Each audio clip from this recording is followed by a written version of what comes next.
Hey everyone, it's Tika. Today I'm going to show you how to add a bias tape binding to your needlepoint canvas. If you're doing needlepoint and your canvas has a raw edge, that can be hard to work with, it might unravel, and it doesn't look as nice. Adding fabric bias tape to the edges of your needlepoint canvas is a really nice, polished, finished look. It's actually really easy to sew this on, and I'm going to show you exactly how to do it. This is the bias tape I'm going to use. It's this nice pretty blue. It is a double fold bias tape that is a 1/2 inch wide. It comes in lots of different colors on this nice big spool of 55 yards. So I like this tape. It's got a really lovely feel to it. And the double fold means that you can open it up like this and then there's an extra fold inside. So there's no raw edges showing. Everything looks nice and pretty and hemmed. Works really well for this. This is the canvas I'm going to show you on. This is our gorgeous Mahjong tile wreath canvas. Isn't it pretty? It's 16 inches across when you have all the borders. So we're going to be adding the bias tape all the way around this 16-inch canvas. Now there's going to be one corner where you're going to have your end and there's going to be kind of a little seam. So we need to decide, and I'm going to put that down here in the bottom left-hand corner.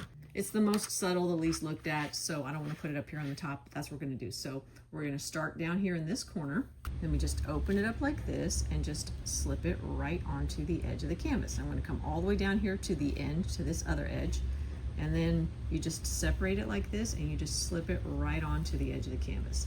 Now because this canvas is nice and stiff, you can actually push pretty hard right here and you can see that it'll actually stay on there and it just goes right on there just like that. So we're going to take this corner to the sewing machine and we're going to start attaching it. The thread I've got here in my bobbin and on top matches my bias tape, just so you have a nice look. And over here I've got my stitch width set really high. There's no point in having lots of tiny stitches on this because someone might want to take it off later.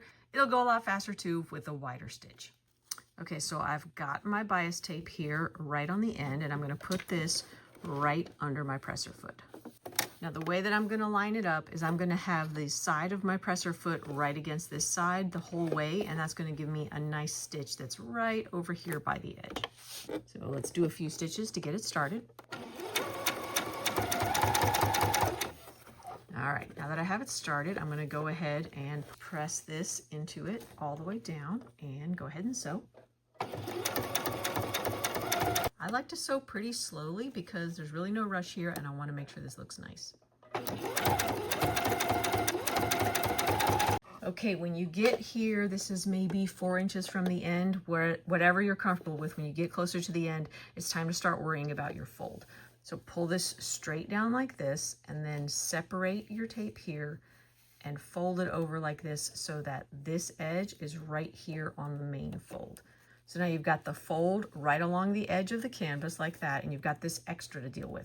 There's a couple ways you can do that. You can square it off just by pulling it down like that so that you have a square edge, or you can pinch it in like that and have a 45-degree angle going up that way.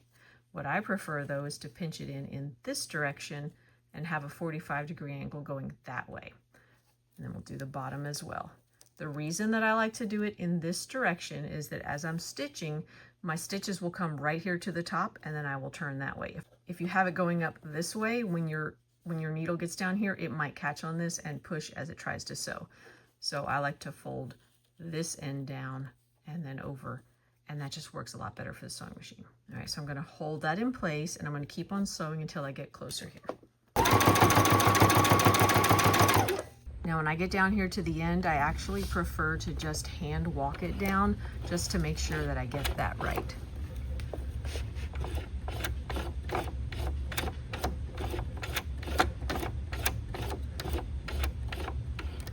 Okay, so I've got my first stitch here that's just into the side. I've got the needle down.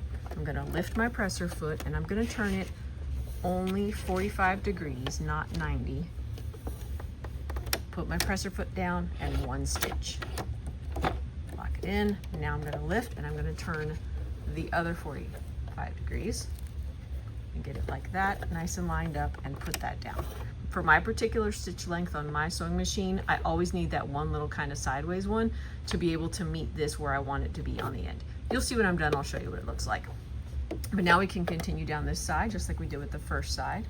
Put the bias tape on there and just stitch it on down. As you're going, always keep slight pressure here to push this bias tape onto the canvas. I'm right there against the edge so that you don't come out like this. You want to make sure that you stay all the way in. Okay, I'm at my second corner here, and we're going to show you again. Pull the tape up, separate it, unfold it like that, and line this seam up with the edge of the canvas. Get it pressed on there, and then pinch it and hold it.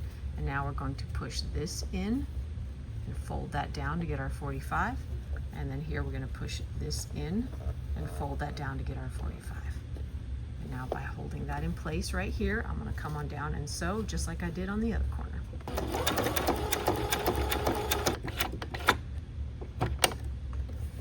Stop, turn part way, one stitch, turn it the rest of the way. Get my tape lined up nicely, and I'm going to keep on going.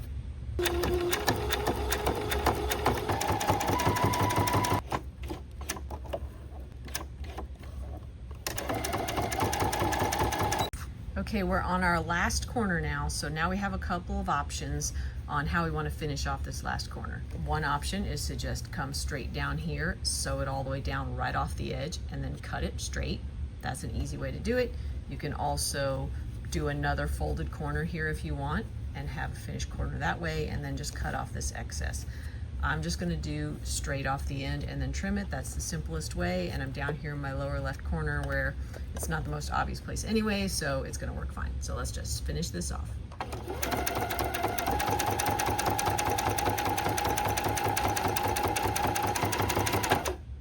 Now when I get here to the end, I am going to do a couple of back stitches just to lock that in place. And sew right off the end.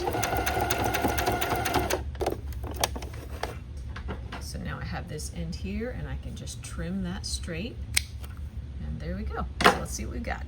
Here's our finished canvas with the bias tape all the way around. So let's take a closer look at some of these stitches. You can see right here my little 45-degree angle and that one little side stitch that I did to kind of turn the corner, because if I hadn't done that little sideways, this one wouldn't be lining up the same way that this one did.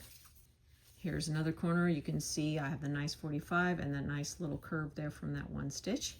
And then let's look down here where I finished it off. We just stitched right off the end, and then I have that little cut end right there. So that's the only part where there's anything showing. The rest is all beautiful, nice, even stitching. And that is a really professional look, and it looks really nice, and I cannot wait to stitch this. There you go. There's our finished piece. Isn't that a great touch? It has such a nice finish on there. Thank you so much for watching, and I hope you enjoyed this. Make sure you subscribe so that you don't miss any more of our fun projects. Thanks a lot. See ya.